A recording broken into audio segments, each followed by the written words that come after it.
తెలంగాణ రాష్ట్రానికి సంబంధించి కాంగ్రెస్ పార్టీ పరిశీలకుల విస్తృత స్థాయి సమావేశం గాంధీ భవన్ వేదికగా జరిగింది. దానిలో పలు కీలకమైనటువంటి నిర్ణయాలు తీసుకున్నట్టుగా తెలుస్తూ ఉంది. మనతో పాటుగా మాట్లాడడానికి కాంగ్రెస్ పార్టీ సీనియర్ నాయకులు బెల్లాయ నాయక్ ఉన్నారు. అసలు ఎలాంటి నిర్ణయాలు తీసుకున్నారన్న పరిశీలకులకు సంబంధించినటువంటి ఈ యొక్క సమావేశంలో? ఇప్పుడు మొన్న అహ్మదాబాద్లో కాంగ్రెస్ పార్టీ సెషన్ జరిగిన తర్వాత నిర్మాణపరంగా తీసుకోవాల్సినటువంటి చర్యలు, అంతకుముందు ఉదయ్పూర్ సంకల్ప్ శిగిర్లో తీసుకున్నటువంటి నిర్ణయాలు కావచ్చు, తర్వాత రాయ్పూర్లో మా ప్లీనరీలో తీసుకున్నటువంటి నిర్ణయాలు కావచ్చు, ఇవన్నీ కూడా నిర్మాణపరంగా ఎగ్జిక్యూట్ చేసేటటువంటి నిర్ణయాన్ని కాంగ్రెస్ అధిష్టానం డైరెక్షన్ ఇచ్చింది. పిసిసి అధ్యక్షులు మహేష్ కుమార్ గౌడ్ గారి నాయకత్వంలో ఇన్ఛార్జ్ మీనాక్షి నటరాజన్ గారు ప్రతి జిల్లాకు ఇద్దరిద్దరు అబ్జర్వర్ల చొప్పున అబ్జర్వర్లను నియమించి వీళ్ళందరూ కూడా గ్రామ కాంగ్రెస్ పార్టీ, మండల Congress party, block Congress party, అదేవిధంగా జిల్లా స్థాయిలో ఉన్నటువంటి యూనిట్స్ ఎట్లా పనిచేస్తూ ఉన్నాయి, అదేవిధంగా మార్పులు చేర్పులు చేయాల్సినటువంటి అవసరం ఎక్కడ ఉన్నది, ఖాళీలు ఎక్కడ ఉన్నాయి, ఇవన్నీ కూడా పరిశీలించి అక్కడ పనిచేస్తున్నటువంటి వాళ్ళు లాంగ్ స్టాండింగ్ ఉన్నటువంటి వాళ్ళలో ఉన్నటువంటి వాళ్ళు సరిపోతారా, ఇంకా కొత్త వాళ్ళని పెట్టాల్సి ఉంటుందా, ఇవన్నీ కూడా పరిశీలించే కార్యక్రమం 60 రోజుల కార్యక్రమాన్ని తీసుకున్నటువంటి పరిస్థితి ఉంది. దీంతో పాటుగా దేశవ్యాప్తంగా జై బాపు, జై భీమ్, జై సంవిధాన్ యాక్టివిటీ ఏదైతే పార్టీ తీసుకెళ్తుందో, ఐడియాలజికల్గా ప్రజల్ని చైతన్యం చేసి భారత రాజ్యాంగాన్ని రక్షించుకునే పద్ధతిలో కార్యక్రమం తీసుకుంటుందో అది కూడా రివ్యూ చేసి నిర్మాణాలు, విభాగాలు, యూత్ కాంగ్రెస్ కావచ్చు, ఎన్ఎస్వై కాంగ్రెస్ అనుబంధంగా ఉన్నటువంటి ఆదివాసీ కాంగ్రెస్, మహిళా కాంగ్రెస్, ఎస్సీ ఎస్టీ కాంగ్రెస్, ఇవన్నీ కూడా నిర్మాణపరంగా బలోపేతం చేసేటటువంటి కార్యాచరణను పార్టీ తీసుకుంటున్నది.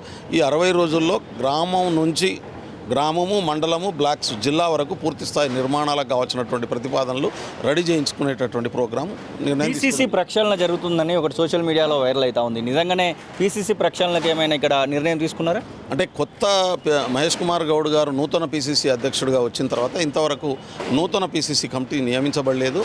పాత పీసీసీ కమిటీనే కొనసాగిస్తూ ఉన్నారు. తాను గ్రామస్థాయి నుంచి నిర్మాణాలని రీఆర్గనైజ్ చేసుకున్న తర్వాత కానీ పీసీసీ లెవెల్లో కూడా కొత్త పనిచేసేటటువంటి వాళ్ళతో నూతన కమిటీ ఏర్పడేటటువంటి అవకాశం ఉంటుంది. ముందు గ్రామము, తర్వాత మండలము, ఆ తర్వాత జిల్లా, ఆ తర్వాత స్టేట్ లెవెల్ కమిటీలో కూడా మార్పులు ఉంటాయి. లోకల్ బాడీ ఎలక్షన్ ఇవాళ పీసీసీకి సంబంధించిన చర్చ జరగలేదు.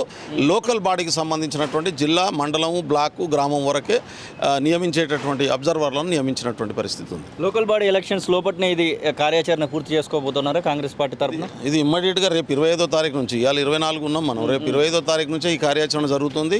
నెక్స్ట్ 60 డేస్లో కంప్లీట్ చేయబోతుంది. కొత్త పాత అనేటువంటి భేదాభిప్రాయాలు ఎప్పటికి చూస్తూ ఉన్నాం మనం. కొత్త వాళ్ళకి ఏమైనా చోటు కల్పించే విషయంలో, ఎందుకంటే వేరే పార్టీ నుంచి ఇక్కడ ఈ పార్టీ కాంగ్రెస్ పార్టీలోకి వచ్చి ఎమ్మెల్యేలు గెలిచిన వాళ్ళు ఉన్నారు, మంత్రులు గెలిచిన వాళ్ళు ఉన్నారు, వాళ్ళకి సంబంధించినటువంటి ఆ విషయాలలో కూడా ఎలా బేరు చేయబోతా ఉన్నారు? కొత్త పాత ఏం లేదండి, పని అనేది గేట్ రాయింది. ఎందుకంటే ఎక్కువ కాలంగా పనిచేసి ఏ పదవులు పొందినటువంటి వాళ్ళు ఉంటే మొదటి ప్రాధాన్యత ఇస్తారు. అదేవిధంగా అసలే పని చేయకుండా నేను 30 ఏళ్ల నుంచి ఉన్నా అని చెప్పుకునేటోళ్ళకు కాదు. ఎవరి రెస్పెక్టు, ఎవరు ఏ పద్ధతిలో ఉపయోగపడితే వాళ్ళని ఉపయోగించుకుంటారు.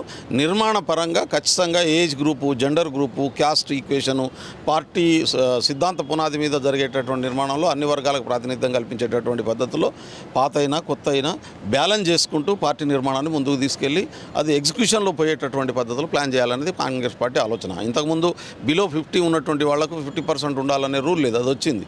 ఎస్సీ ఎస్టీ బీసీలకు 50% ఖచ్చితంగా ఇవ్వాలనేటటువంటి రూల్ వచ్చింది పార్టీ అంతర్గత నిర్మాణంలో. ఇవన్నీ కూడా ఎగ్జిక్యూట్ చేయబోతుంది. విదేశాల్లో ఉన్నత విద్యను చదువుకోవాలని అనుకుంటున్నారా? అయితే వెంటనే ఫ్లైగ్రాడ్ ఓవర్సీస్ ఎడ్యుకేషన్ కన్సల్టెన్సీని సంప్రదించండి. మీ విదేశీ కలలను సాకారం చేసుకోండి. ఫ్లైగ్రాడ్.